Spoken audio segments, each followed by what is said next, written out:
Good evening, everyone. I was asked to share briefly about myself as I kind of explain my story of how I've connected with Sherry and this ministry. So for me, really, that begins with me working in the private sector for a global energy company for over 2 decades. And during that time, I was seeking God, acknowledging that He had more for me to do in His kingdom. And then in late 2017, 8 years ago, my wife, Tony, and I, Tony's here tonight, thank you, we got involved in Governor Stitt's first gubernatorial campaign. Got to know his team, and after he was sworn in, he appointed me to 2 state boards. So I served on those boards as a volunteer, diligent to learn and participate for 4 years. Then after he was reelected, I felt released to step off the boards, which I did.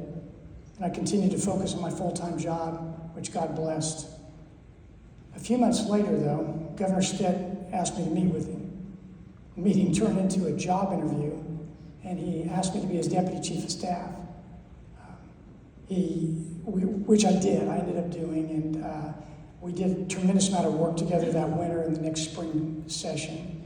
And then a few months more went by, and the governor called me in and said, "You're doing a great job, Bobek, and I want to promote you, and I want to make you Chief Operating Officer, COO of the state of Oklahoma." So, opportunity of a lifetime, and I'm so grateful for that. And we've helped so many people together, and I believe, and worked positive long-term impacts for many Oklahomans. So, with that in mind, I wanted to share a little bit about him. For those of you that don't know, Governor Stitt is the son of a pastor. He grew up in Norman, and earlier this year, he revitalized the Office of Faith and Community Initiatives here in Oklahoma, and he asked me to become its director. It's a legacy item for him. So that's the role I'm currently in. Now, part of the governor and first lady's priority is prison ministry.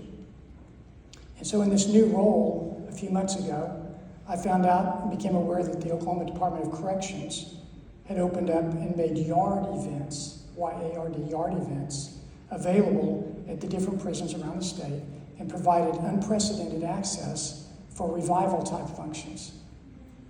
I was up for that challenge, and the Lord placed a Tulsa area church on my heart to partner with. So I went to the senior pastor, and he agreed, and I began coordinating along with Department of Corrections and the church multiple events in different locations around the state. And I want to pause long enough to recognize 2 people that are here tonight that this wouldn't be happening without Leo Brown, who is, I believe, has almost 3 decades with the Department of Corrections in the state of Oklahoma. He's the head chaplain over the whole entire state. And then also the church I'm referring to right across the street is Victory Church. And Pastor Pedro is here tonight. He is their community and outreach pastor and has been the tip of the spear. So thank you both for being here and supporting Empowered Women of God. I realized that I was naive to prison life and to those imprisoned. I learned that the number of incarcerated women in Oklahoma is double the national average, as Sherry just mentioned.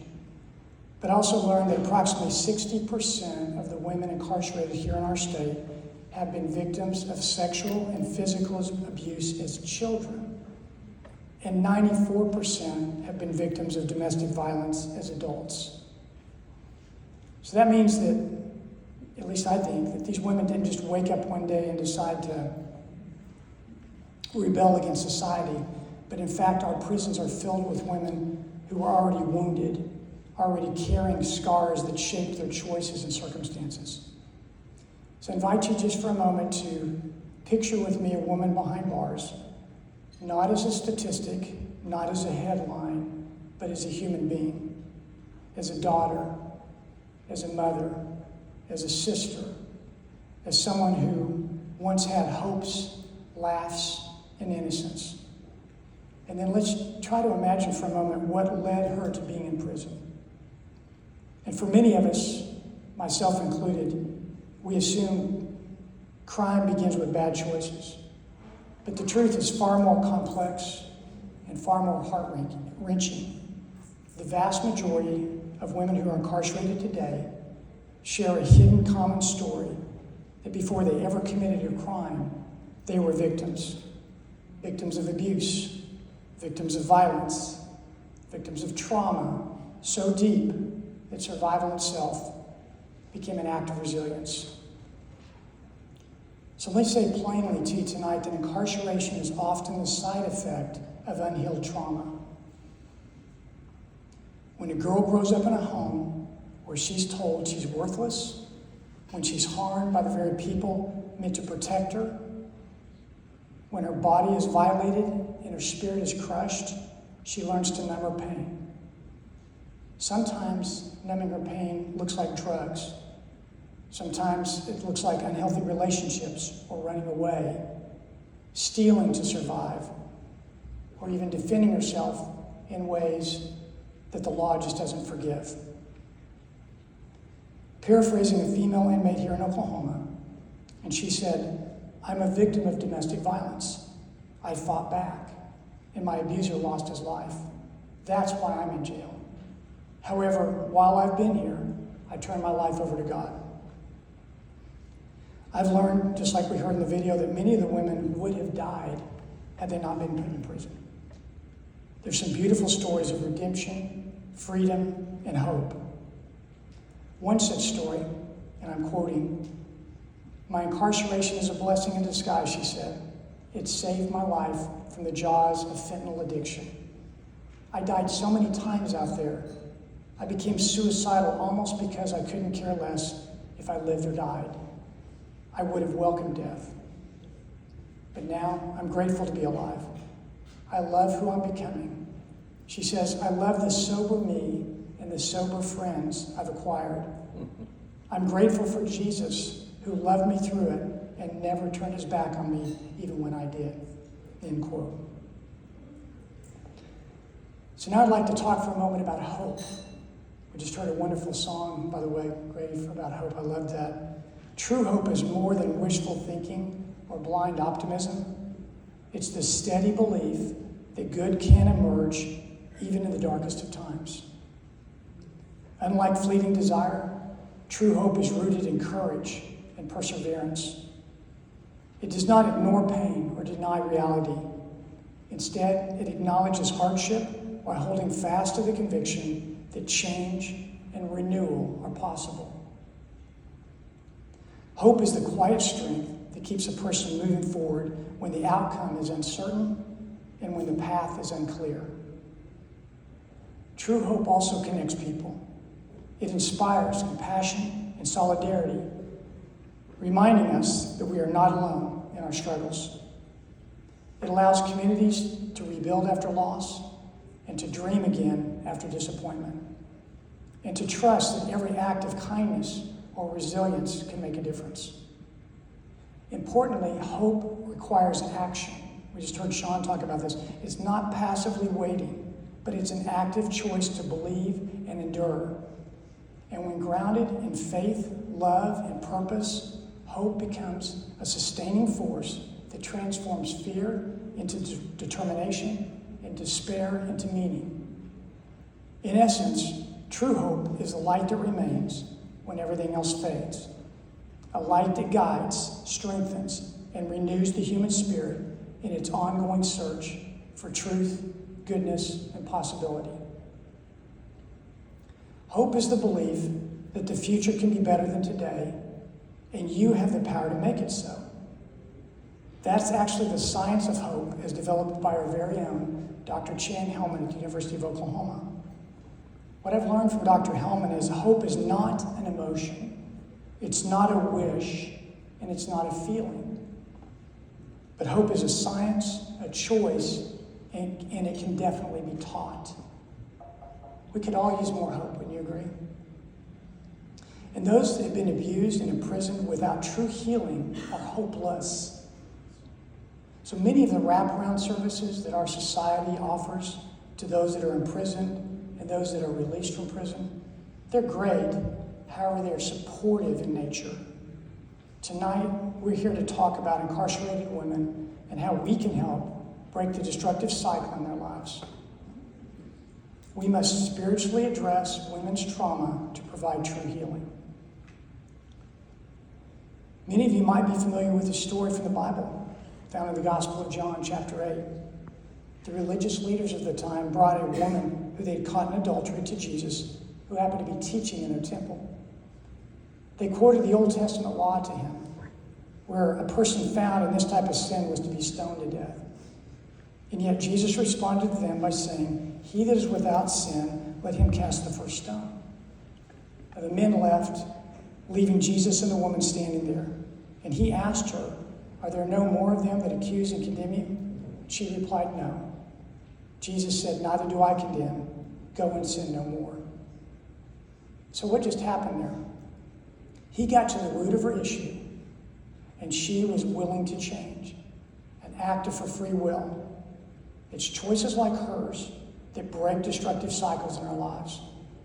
These choices might seem simple, but take courage, strength, and most often require another person to come alongside to support the change.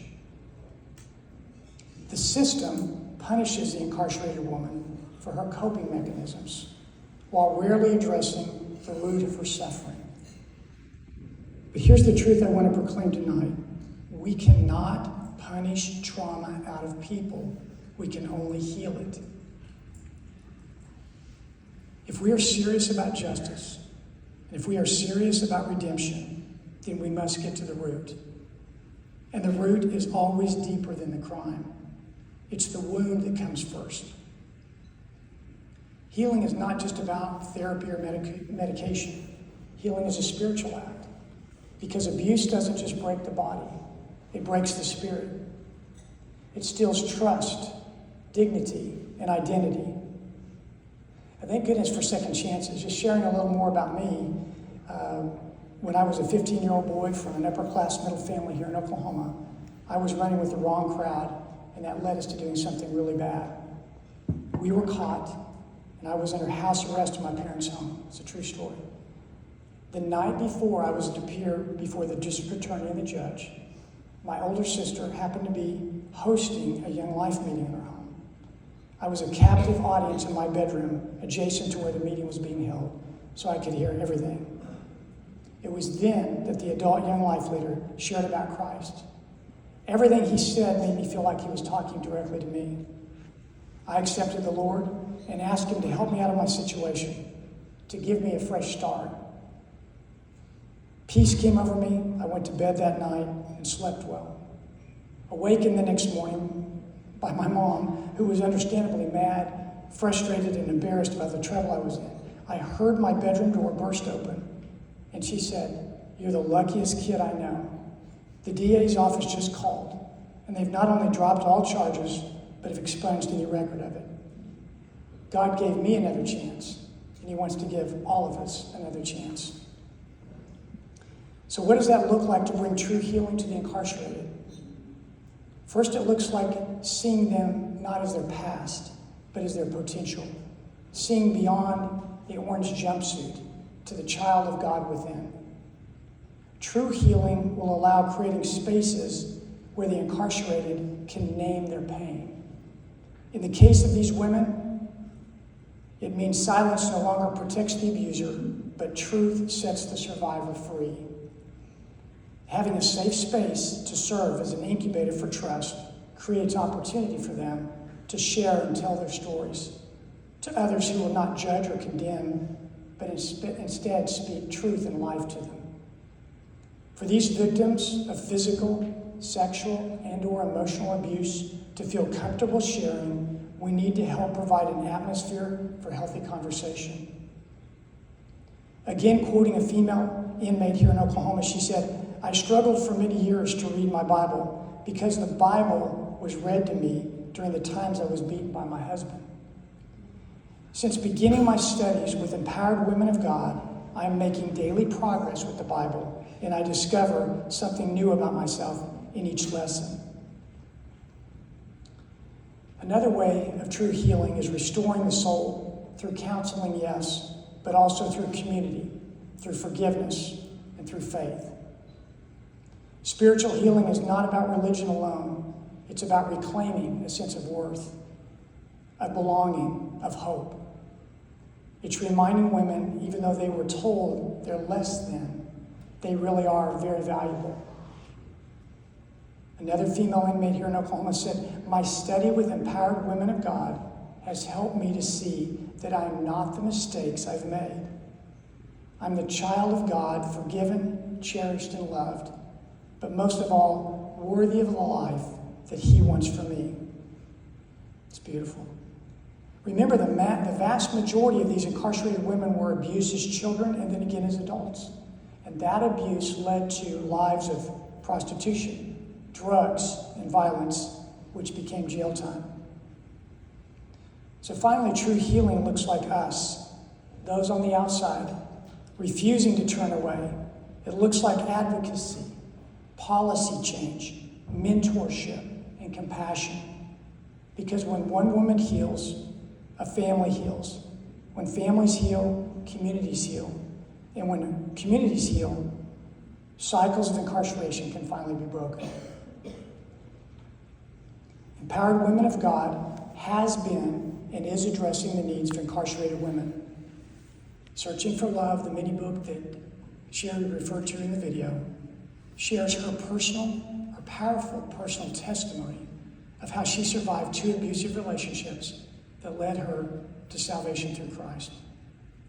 Each copy, as she mentioned, includes a prepaid business reply card that allows the inmates, the recipients, to connect through different milestones in their life, like writing down when they accepted the Lord, prayer requests, or requesting additional information on how they can break the destructive cycles in their life.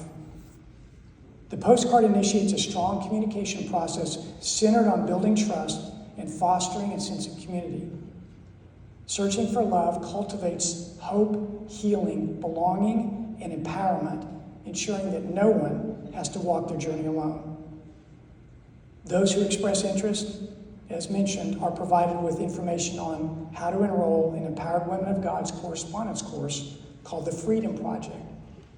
The Freedom Project is the 30-lesson faith-based correspondence course, and it focuses on essential life skills while fostering a connection with God.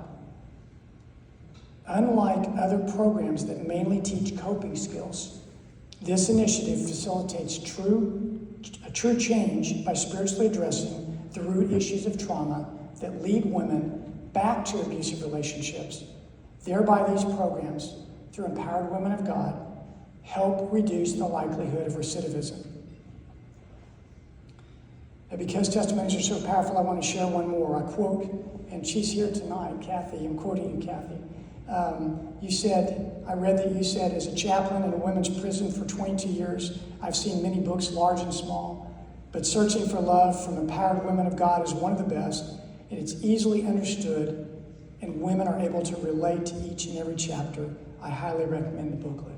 Thank you for that. So let's imagine if prison became a sanctuary of healing. Imagine if instead of condemning, we restored. Imagine if instead of locking women away, we unlocked their potential.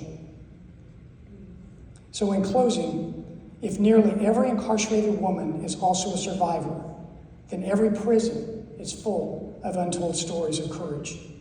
What would happen if we choose to listen?